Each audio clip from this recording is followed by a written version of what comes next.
เงินสิสำคัญตอนมันบ่มีเด้อเงินสิสำคัญตอนมันบ่มีตอนมันมีมันสิสุรุ่ยสุร่ายมันสิบ่รู้จักประหยัดและอดออมอีหยังดอกอยากกินหยังสำคัญบ่สำคัญก็ซื้อกินดาดไป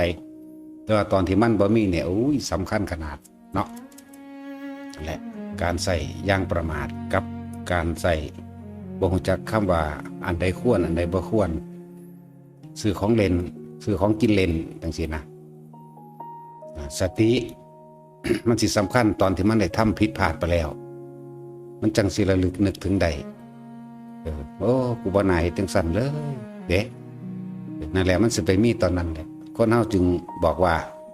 ส่วนมากจะคิดได้เมื่อสายไปแล้วบ่มีโอกาสแก้ตัวแล้วพวกเฮานี่ยังมีโอกาสอยู่ว่าท่านผิดพลาดบ่ท่านได้อีหยังก็แก้ตัวได้ คือแก้ไขตัวเองได้แก้ไขปรับปรุงเปลี่ยนแปลงตัวเอง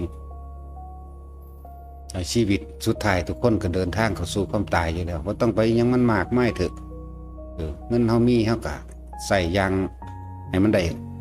คุณค่าและคุ้มค่าส่วนมากคนเนี่ยเห็นของกินของอยู่เล่นๆจังสิซื้อกินจับๆแจ๊บๆเล่นไปเด้เนาะของใส่แบบบ่ได้มันเกี่ยวกับฮอดชีวิตซะด้วยซ้ำไปนะ